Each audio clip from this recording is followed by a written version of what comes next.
What is going on, YouTube? Welcome back to the channel. If you are new, please make sure you subscribe, smash that like button, and ring that bell for notifications so you never miss a video. So my wife's X5 M50i is back in the shop because of the air conditioning. This is the third time.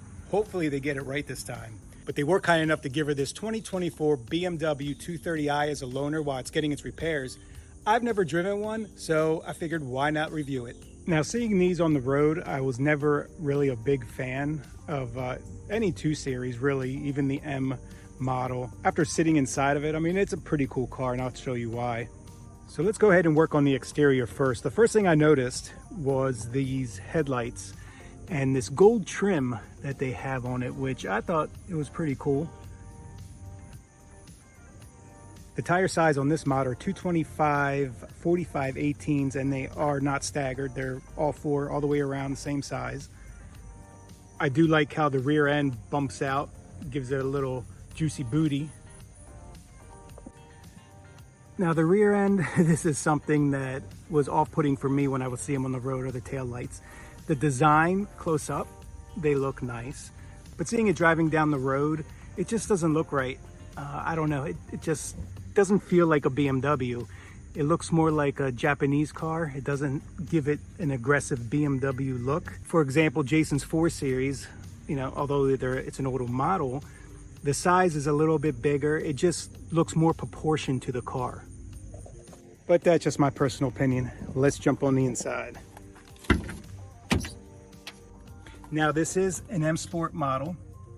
As you can see on the tires as well, they're the M Sport wheels. First impressions getting in, I mean, I love the interior, I have to say. The new sleek design, I do like it much better than the exterior. The seats for, you know, just a regular 2 Series, I think they're very nice. They're very comfortable. And as far as the back seats go, it doesn't look like there's much leg room. It's pretty tight. The seats are well designed. I do like the design of the seats.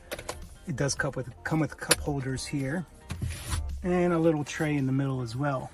But as far as space goes, don't try putting anybody tall back here.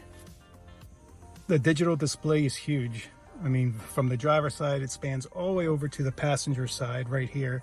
And it is all touchscreen, the media center here. One thing I did notice, because when it starts up, it's very quiet. I went into driver settings, and under iconic sounds, sport individual, I changed all these here. Steering, you can only do sport or comfort, but I noticed drivetrain, you could change to sport plus, as well as the transmission, I changed to sport plus for when we take it out for a spin.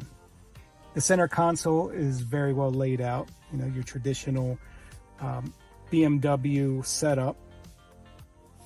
You do have a compartment here with cup holders, a wireless charging station, and there's also another port back here for charging. As we start it up, let's see if the sounds change from when I change the settings on this iDrive system.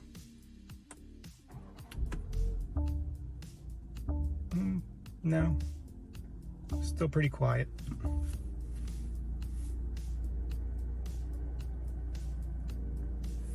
Now you can't see it now, but when I was in the garage, this here is all LED and lights up. Pretty cool LED system that they put in these cars. So let's jump under the hood real quick. It is a twin turbo. It's a 2-liter, 4-cylinder. As far as horsepower and torque, it is 255 at 5,000 RPM, and torque is 295 at about 1,500 RPM. Now, I did research some pricing on this M Sport, and it looks like they start the MSRP around 48,000. Just taking a peek around here, I'm looking at the downpipe, and that is one big cat. Holy crap, I've never seen a cat that big. And if you're wondering about trunk space, it does have a good amount here, and it looks like the seats do fold down. Yep, they do fold down here on both sides. Start it up, let's see what the exhaust sounds like as idle. All right, let's take it for a spin. Now, I was surprised to find that it does have a heads-up display. Maybe they're putting that standard in a lot of the newer BMWs. Now just pulling off, I notice a very smooth ride here. The steering is great. It's not too loose, but maybe it has something to do with the settings I changed. Steering wheel feels good, even though it's you know, the stock one. But so far the ride, I mean, it's got a great ride. Give it some juice.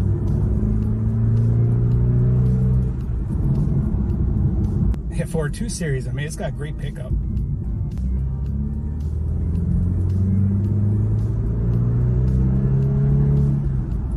There's a little bit of a delay.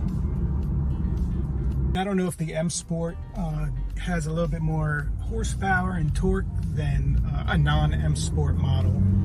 As far as this model here, the handling is very smooth. It's got pretty good pickup for just being a 2 Series. It also does have paddle shifters here. I do like the digital display, and I'm sure there is ways to maybe you know, personalize it. I haven't dug deep in there, but if you guys know, drop it in the comments below. Let's try to give it some more juice here. Let's see. It's a little bit sluggish. Now the specs say it does 0 to 60 in 5.5 seconds, but it is a fun small car to drive. The seats are very comfortable, and I think would be perfect for long drives. And the fuel consumption isn't too bad. They state that it's 26 miles per gallon city and 35 miles a gallon highway. You can also set the different drive modes by your buttons right here. You got Sport, Comfort, and Eco. If I hit one of these, if I hit Sport, it brings up the screen here, which you can use the buttons below, or you can use a touch screen to set whatever you would like here. Sport Plus, Sport Individual, Regular Sport, and you can configure Individual as well. And you can also change the ambient lighting color if you like. Right now it's set to green, and it gives you a good amount of different colors. We'll put it on Flamingo since my wife is driving this vehicle. Let's see if she notices. Evan's working on his new car. What do you think about the 2 Series? Junk. Even the M2? Junk. Just kidding. I was surprised how good that drives, even though it's just a 2 Series. I'd buy an M2, the new one, that one. I like the older ones better. Because you haven't driven the new one. It's not too bad. I just think they're ugly. That's all. Look at it. It looks like it has bug eyes, but in the back. Well, that'll do it for this video. I hope I was able to give you a little bit insight behind the BMW 230i. And if you haven't done so already, please consider subscribing. Hit that like button and ring that bell for notifications so you don't miss a video. Until next time.